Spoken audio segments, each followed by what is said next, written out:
Hey folks, welcome back to my channel. I'm Sophie Ray and I'm a somatic coach, yoga teacher and artist. And this week is Mental Health Awareness Week. And the theme is moving more for your mental health and trying to find moments each day to get moving. And I wanted to talk about it from a trauma-informed somatic coaching perspective and with a bit of context of the people that I support in a coaching and one-to-one perspective or setting. And we know that movement and exercising is so great for our physical, mental and emotional well-being. But sometimes it can be challenging to just get moving or even know how to move if you haven't moved in a long time, or if you have a health condition, if you have chronic pain, if you have chronic fatigue, if you have depression or severe anxiety, or it doesn't have to be severe, even, different scales of anxiety can stop us from moving or moving consciously. And if you dissociate from your body, if you have experienced trauma, if you have had an eating disorder, if you there are lots of different reasons, and movement can actually be more of a barrier or a trigger. So I wanted to just kind of look at somatic movement and how a somatic approach might be able to help in these situations. And I do suggest working with somebody if you have the capacity for that, because working alongside someone, witnessing and holding that space for you can be very, very beneficial. But if you don't have the means for that, then there are lots of great videos on my YouTube, lots of great somatic practices across YouTube, and I will link some of my favorites down below.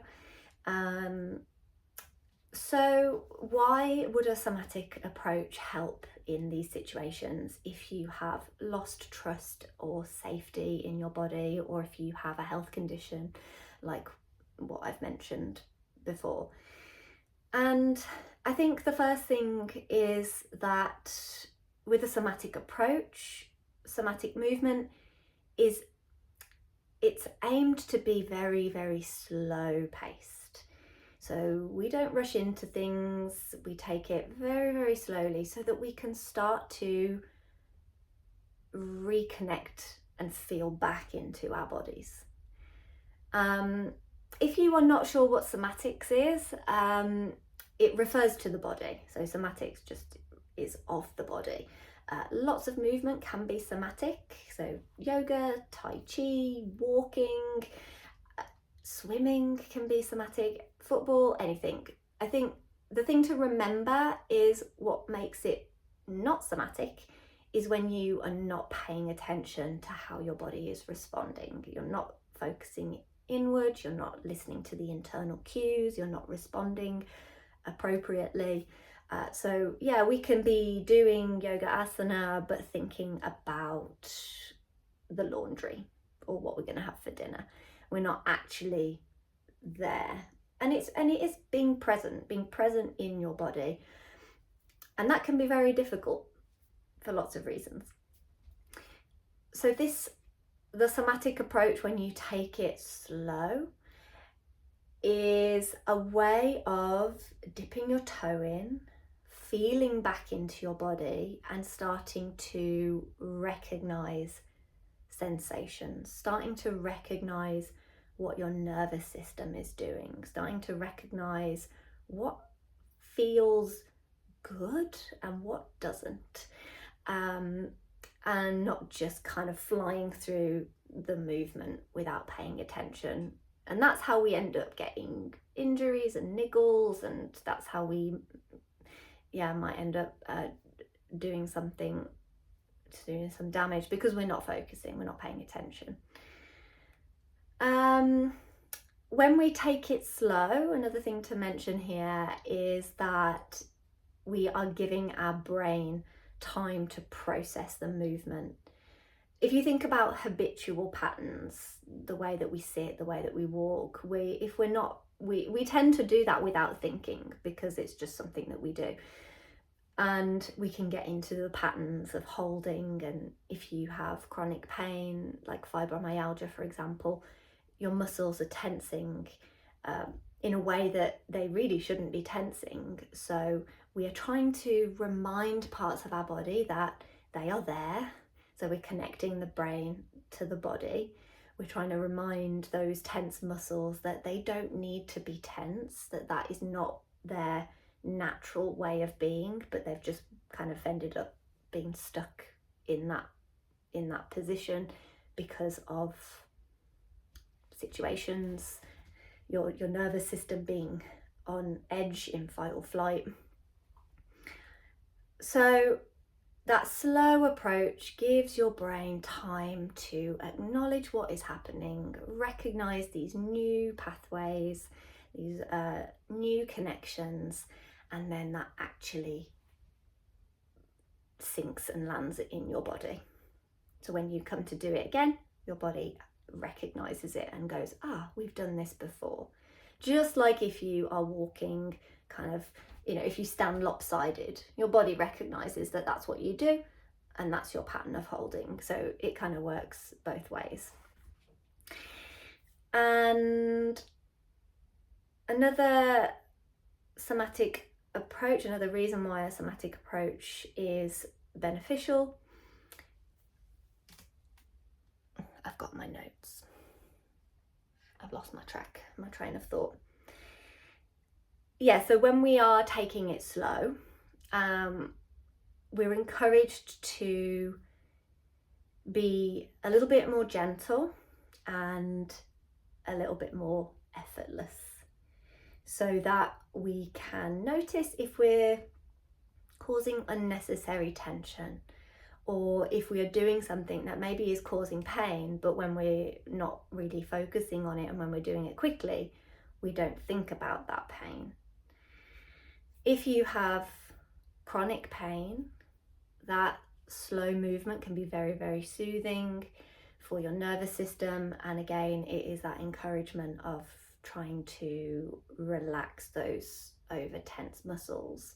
Now, it does depend on what the pain is and where it is. It might not be muscular, it might be arthritis. So there's different types of pain in our body. But again, when we take it slow, we can assess as we go through the movement, and then we can stop when we need to and start again when we need to. And moving on, or leading on from that, when we are moving in that somatic way, so if you think about it, like it's like a cat waking up from a nap. Animals do this all the time. They move in a very somatic way. They are, they reach and they stretch and you might have heard that click then. And they are lengthening their connective tissue. So we are gently stretching the connective tissue, gently lengthening our muscles. We're not overstretching, we're not forcing or pushing. It's just this kind of re-lengthening or reconfiguring of our connective tissues. I'm just going to do this for a little bit longer because it feels really good. And if you want to have a little go of this, I do encourage you to reach your arms up. Think about a little bit of lengthening through the side body without overstretching. And this is a great starting point to notice the openness through one side of the body, the lengthening, what sensations are present in your body when you do this, and how does it feel for you? So we've got that gentle stretch of the connective tissues without overdoing it, and that can help to reduce stiffness. So a great one to do when we wake up. And that is why, when we sit up in bed, we might yawn. Somatic movement is a bit like a yawn. And helps to keep your joints lubricated.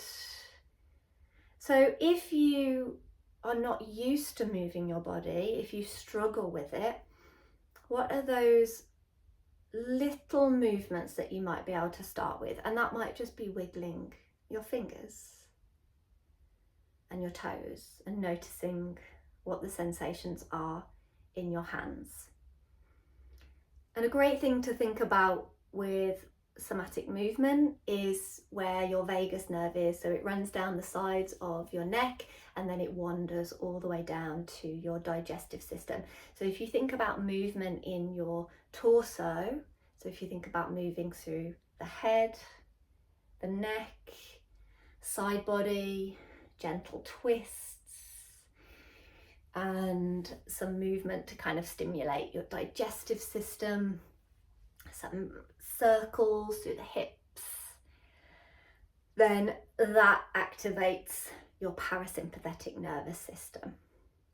So shifting your state maybe from a freeze, if you are depressed, you might be in a freeze, shut down state. If you are feeling quite anxious, you might be in a fight flight. Those are just kind of the basics explanations, but just this little bit of movement through the torso. And also I'm grounding through my feet, which is a very, very great way of bringing yourself back into your body. So it's just to recap, it's a really slow approach. Once you get used to it, once you build up that awareness of your body and how it likes to move, you can start moving a little bit quicker.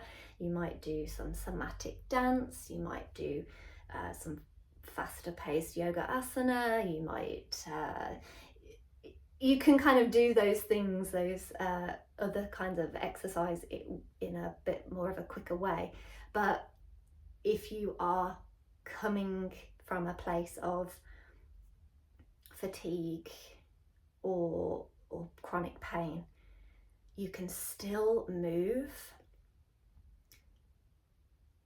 but in a way that really supports where you are and how you are. And you don't have to move fast. You might build up to it, but you can quickly recognize what is shifting your nervous system into, this isn't good for me right now.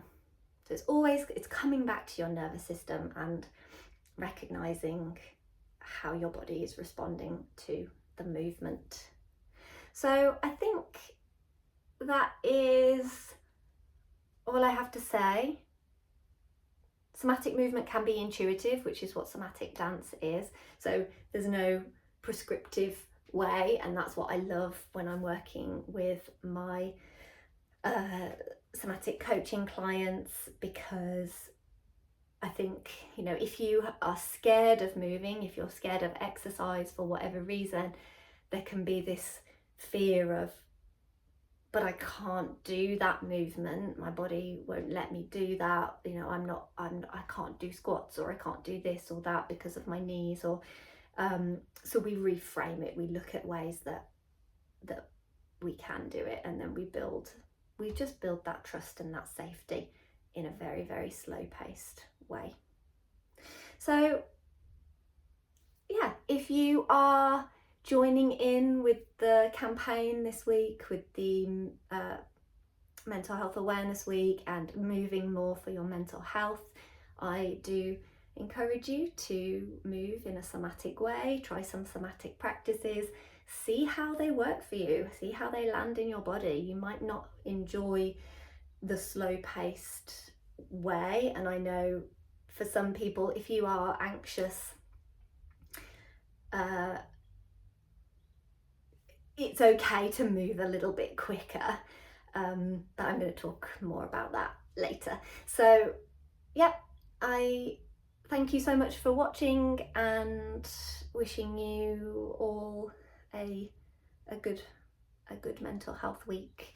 And I'll drop some links in the description bit below, and reach out if you would like some support or advice, or just to kind of chat about somatics.